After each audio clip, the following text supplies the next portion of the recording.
The popular story of America's founding is simple.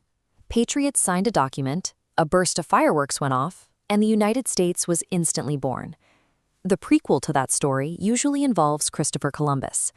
But Columbus never set foot on what is now the continental United States. He was simply searching for a secure trade route to Asia and stumbled upon islands in the Caribbean instead. By the 1700s, British colonization had produced 13 distinct settlements along the American coast. They were completely disjointed.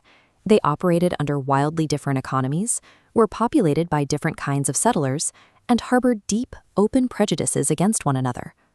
The physical space for these colonies came at a massive human cost. The Native American populations surrounding these settlements suffered immense devastation, losing their homelands to constant territorial wars and European diseases like smallpox. Inside the colonies, the booming economies were driven by the African slave trade.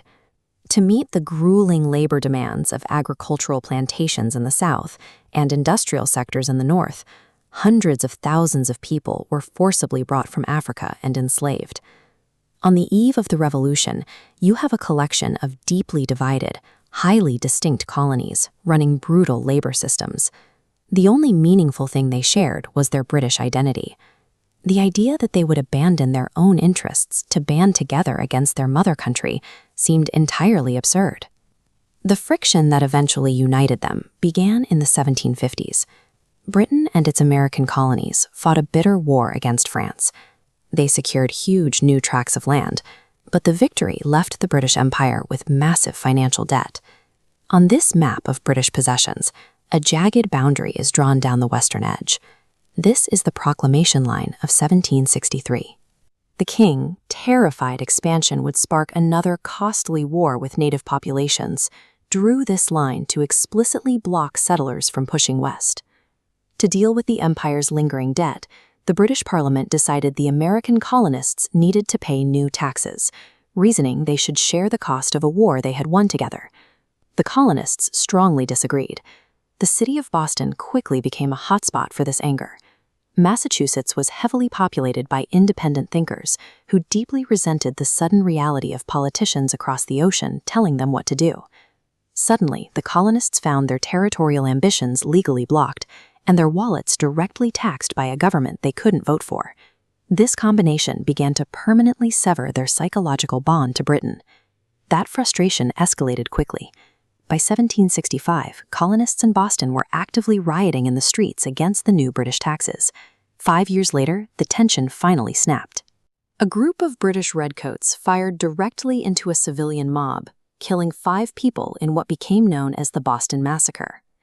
In 1773, a group of men boarded a British ship in Boston Harbor and dumped 300 chests of tea overboard. It was a highly visible, destructive protest against British control over colonial trade.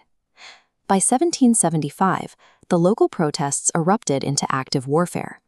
Just outside Boston, 700 British soldiers clashed with armed civilians. Shooting broke out, 8 colonists were killed, and the scattered colonies quickly formed a unified army under George Washington. The strange reality of this timeline is that the Revolution was a military conflict long before it was an independence movement. Colonists were actively shooting at their own government's troops, yet most still did not believe breaking away from Britain was the actual solution. Public opinion didn't turn until January 1776, when Thomas Paine published a short pamphlet. Looking at the title page, the bold letters address the inhabitants of America with a simple argument: common sense. Paine asked why a small island should rule an entire continent. The argument went 18th century viral. It took 10 years of escalating, localized bloodshed and a highly effective piece of written propaganda to finally push the colonists from a state of angry rebellion to demanding total separation. This demand led colonial delegates to Philadelphia. Reading across the top of the draft they adopted, dated July 4, 1776, the word unanimous makes their intent clear. They had officially adopted Thomas Jefferson's Declaration of Independence. But a declaration is just a piece of paper. The actual test of nationhood began when the king sent 32,000 heavily armed British troops across the Atlantic. The outmatched United States sought help from France and Spain. Both provided immense military support, turning a colonial rebellion into a global proxy war. George Washington held his army together through 5 grueling years of conflict. Finally, in 1781, American and Allied forces surrounded the British Army at Yorktown, forcing their surrender. Surviving this war required indispensable foreign military alliances.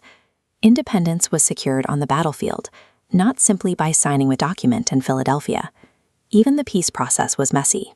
The British Parliament and public simply grew exhausted by the endless costs of the war and the fear of losing their other global colonies, so they cut their losses.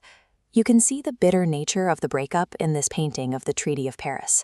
The American delegates sit on the left, but the right side remains glaring empty white canvas because the British delegates were too ashamed to even pose.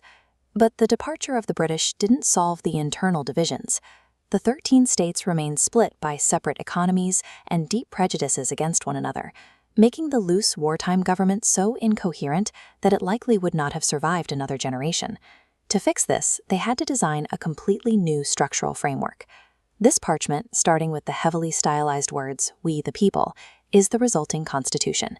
It introduced a novel concept for the era, placing a president in charge of a lasting federal government. In 1789, the Electoral College unanimously elected the war hero George Washington as that first president, cementing the new system into place. The United States did not spring fully formed from a single declaration in 1776. It was a nation painstakingly assembled through decades of violent conflict, shifting global alliances, and the ultimate design of a constitutional system built to endure.